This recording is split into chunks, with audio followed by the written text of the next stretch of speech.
मेरी माँ एक छोटी दुकान चलाती है। उससे जो भी कमाई होती है उससे हमारा गुजारा चलता है।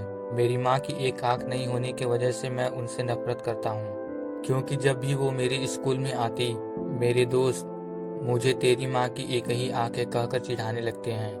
मेरी यही इच्छा थी कि मेरी माँ मेरी पर्सनल दुनिया से दूर रहे। इसीलिए एक दिन गुस्से से मैंने कहा, माँ तुम्हारी दूसरी आंख ना होने की वजह से जब तुम मेरे दोस्तों के सामने आती हो तो वो मेरा मजाक उड़ाते हैं। तुम मर क्यों नहीं जाती? उस समय मुझे थोड़ा बुरा महसूस होने लगा था, लेकिन दूसरी ओर मैं खुश भी था, क्योंकि हर समय मैं जो कहना चाहता था वह मैंने आज कह दिया था। लेकिन ये सब सुनने के बाद मेरी माँ ने मुझे कुछ नहीं कहा, और मुझे भी नहीं लगता कि मैंने उनसे कुछ इतना बुरा और दुख देने वाली बात कही हो।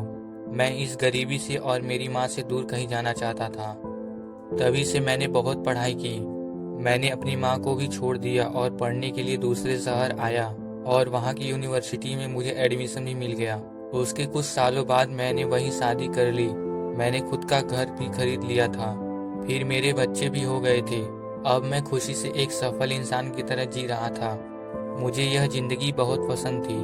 दिन ब दिन यह खुशी बढ़ती जा रही थी।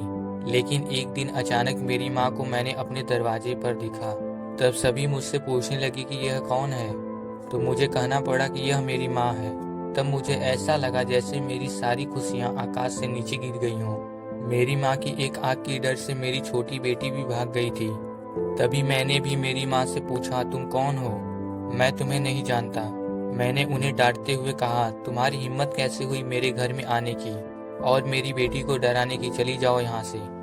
इतना सुनने के बाद शांति से मेरी माँ ने मुझे जवाब दिया, ओह मुझे माफ़ करें, शायद मैं गलत एड्रेस पर आ गई, और वह चली गई।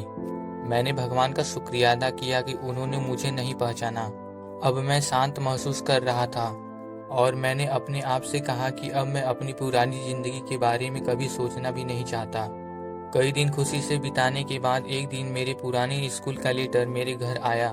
मैंने अपनी पत्नी से झूठ कहा कि मैं बिजनेस ट्रिप पे जा रहा हूँ। मेरे पुराने स्कूल को चला गया। उसके बाद मैं अपने पुराने घर झोपड़ी में गया। मैंने वहाँ पाया कि मेरी माँ ठंडी फर्श पर गिरी हुई थी। ये सब देखने के बाद भी मेरी आंखों से एक आंसू तक नहीं निकला।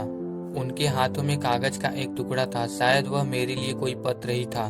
उसमें लिखा था कि मेरे बेटे, मुझे लगता है कि अब मेरे जाने का समय आ चुका है और अब मैं तेरे घर नहीं आ सकती, लेकिन मैं एक बार तुम्हें देखना चाहती हूँ, तुमसे मिलना चाहती हूँ।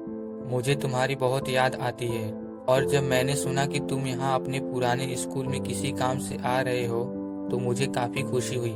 लेकिन मैंने निश्चय किया कि एक आँख होने की वजह से मैं तुम्हारे लिए स्कूल नहीं जाऊंगी, और मैं नहीं चाहती थी कि मुझे देखकर तुम्हें घबराहट हो। तुम्हें याद होगा कि जब तुम बहुत छोटे थे तब तुम्हारा एक एक्सीडेंट हुआ था और तुमने अपनी एक आँख खो दी थी। एक माँ होने की वजह से मैं तुम्हें एक आँख में बड़ा होता नहीं देख सकती थी, तो मैंने तुम्हें अपनी एक आँख दे दी, और आज मुझे गर्व है कि मेरा बेटा इस पूरी दुनिया को देख सकता है। तुमने जो कुछ भी किया उससे मैं कभी दुखी नहीं हुई। जितनी भी बार तुमने गुस्सा किया, मैंने अपने आप से कहा कि शायद तुम इसीलिए डांटते हो क्योंकि तुम मुझसे बहुत प्यार करते हो। मुझे आज भी वह समय याद है कि जब तुम छोटे थे तब हमेशा मेरे पास ही रहते थे। मैं तुम्हें बहुत याद करती हूँ। मेरे लिए तुम ही मेरी दुनिया हो। ये सब पढ़कर मुझे लगा कि मैंने उस इंसान से नफरत की जो पूरी जिंदगी मेरे लिए जिया। मुझे अपनी माँ के लिए रोना आ रहा था।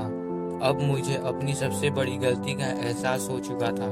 दोस्तों, किसी इंसान के अपंगत्व के लिए कभी उससे नफरत ना करें। कभी अपने माता पिता की बेइज्जती ना करें। उनके बलिदानों को कभी ना भूलें। उन्होंने ही हमें ये जिंदगी दी है। उन्होंने एक राजा की तरह ही हमें बड़ा करने की कोशिश की है। वे हमेशा हमें देते रहे हैं और बेहतर से बेहतर देने की कोशिश करते रहे हैं। वे हमारे हर सपने को पूरा करना चाहते हैं। वे हमेशा हमें सही रास्ता दिखाकर प्रेरित करते हैं। बच्चों के लिए माता पिता अपनी खुशियों का बलिदान कर देते हैं और बच्चों की सभी गलतियों को माफ कर देते हैं। हमें हमेशा उनका सम्मान करना चाहिए और उन्हें प्यार देना चाहिए।